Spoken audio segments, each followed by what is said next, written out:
Yeah, my lesson learned is that I now have my own little small cards to prompt me as I go through. Good morning, everybody. Delighted to see so many of you here.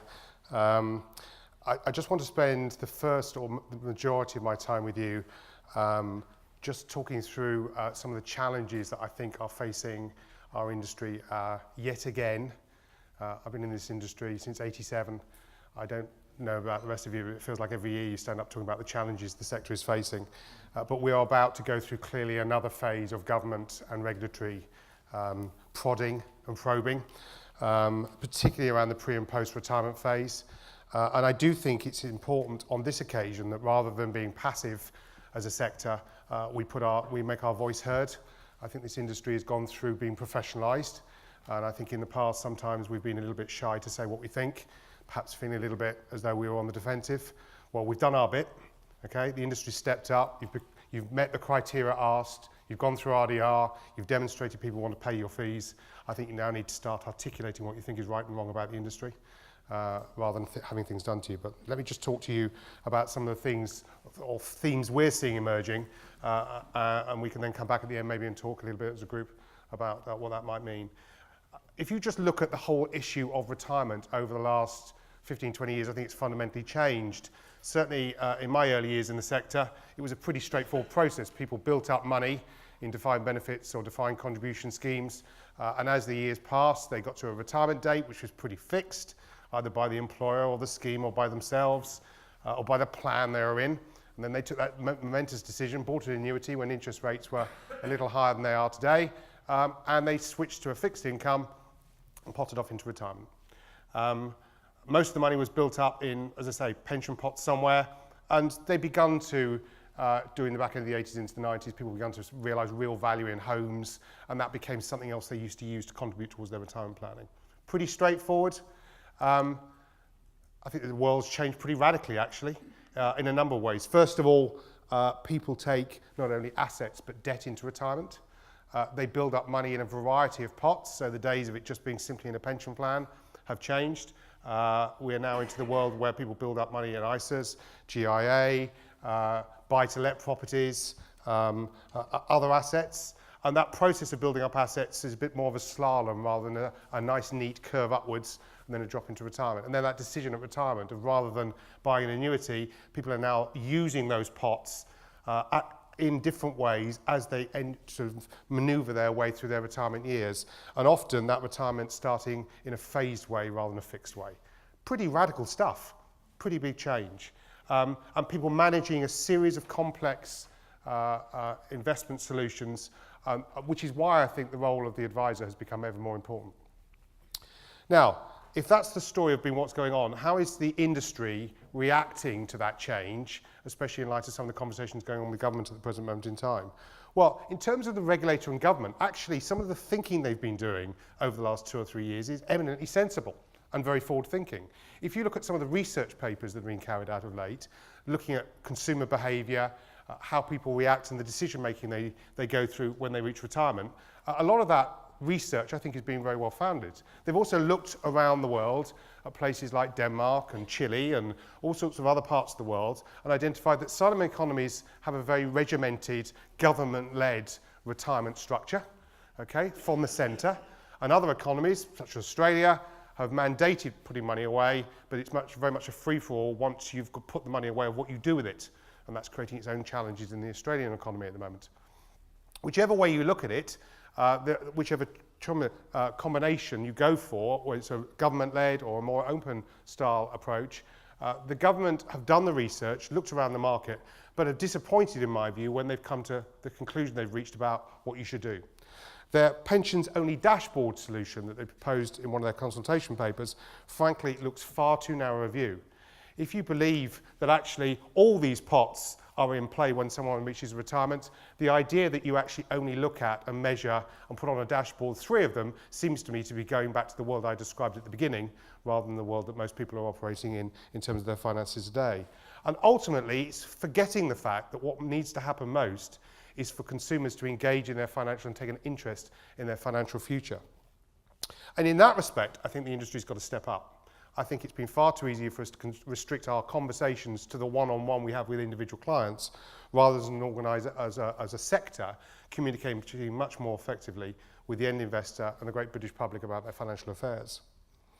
Now, turning to the investor, what are the challenges we face in terms of the investor? Well, I'm not suggesting they all look like that, but what I'm suggesting is we do have a habit of demonising some of the things that the industry has done in the past.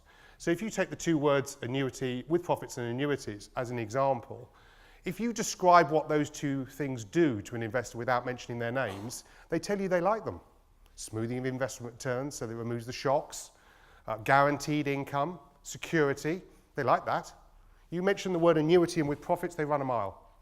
Because we've demonised the concepts, and some of the with profits features weren't good. They were a little bit too expensive, etc. But there's a lot of features about it that are very good.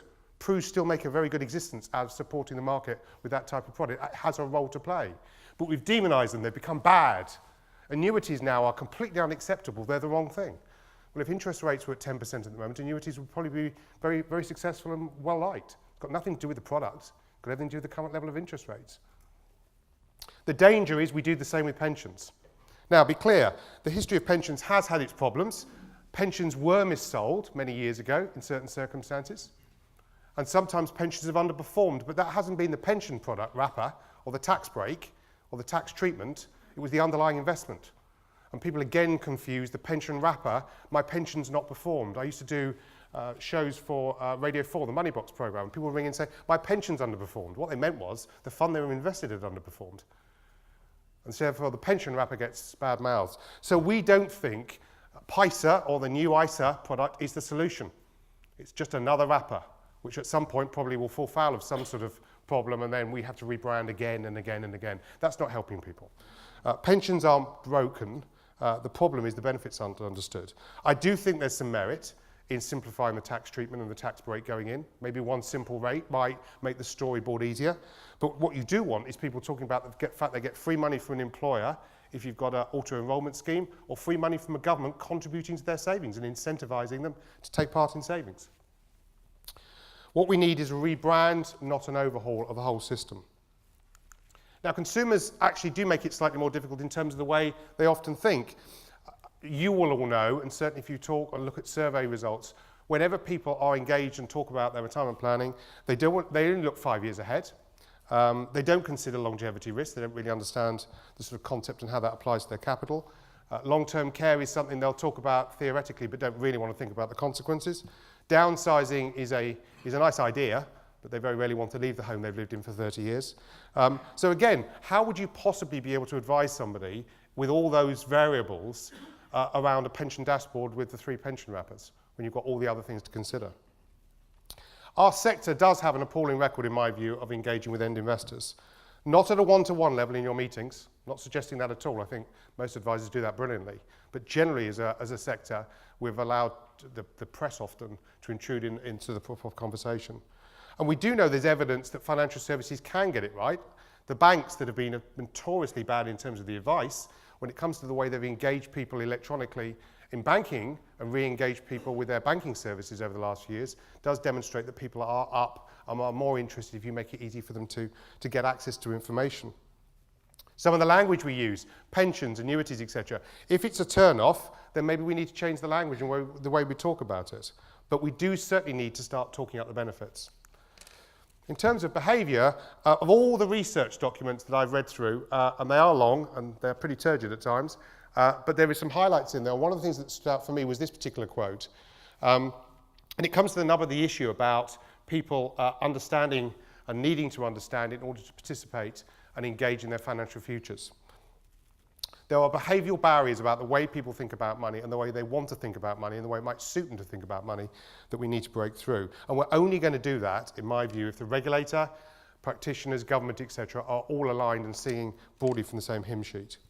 Because people are crying out for help to understand the basics. They don't want to know about the nuts and bolts often, they want to know what it does for me and what the outcome is, what's the benefit. The mobile phone you've all got in your pocket, the reason you have it is because of the benefits and the fact it makes your life easier. And you can now do emails and text, etc.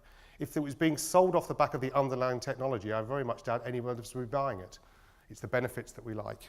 I know it's always the example that's given, but we can't go on ignoring the fact that that's how human beings behave and how they respond. The advice market that you work in has been professionalised radically over the last 5 to 10 years. Not that I think you're all suddenly doing things that you weren't doing before, but in terms of recognition and acknowledgement that you're doing the right things. I think the government need to find a simplified advice guidance environment and then allow that to function in the new world. We are going to participate and respond to the consultation papers around simplified advice and around pensions. I would urge you to do the same this time round. Don't just sit back and wait for the next thing to be done to you.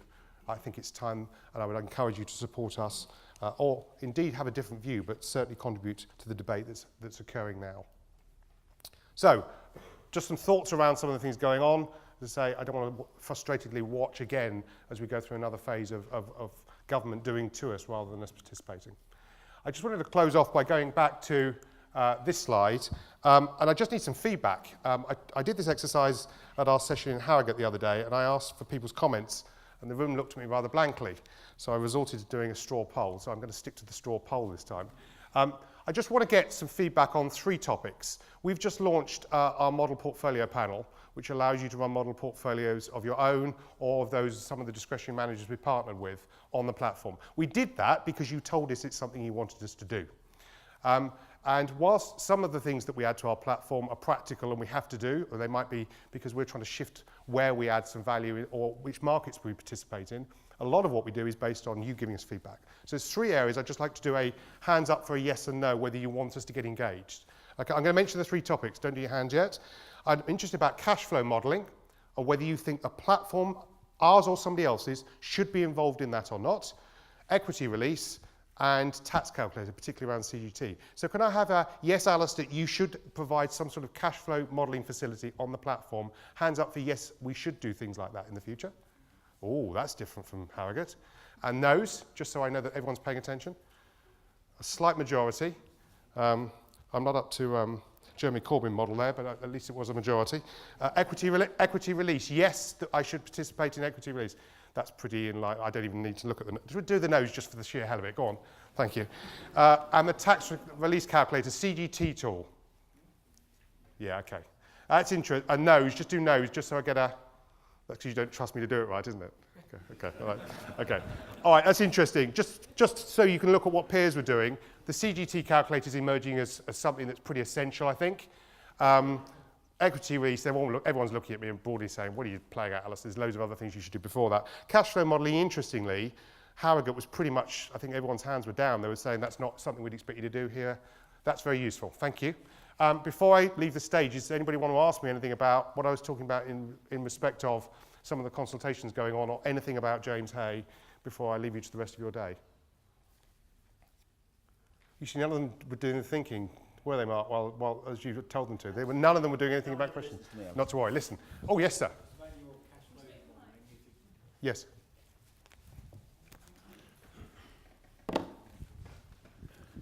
Just about your cash flow modelling, if you do it, yes, keep it simple, yeah, please.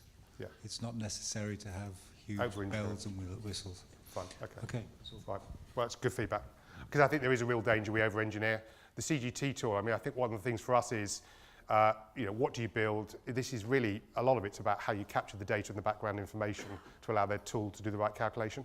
And we might decide that somebody else can do the calculation, but our value is making sure all the information's correct, and we've got it all in one place, or working out. So where we begin and end is important. And I think probably what we'll do with a lot of this stuff is test it with advisors and come out and see how it works.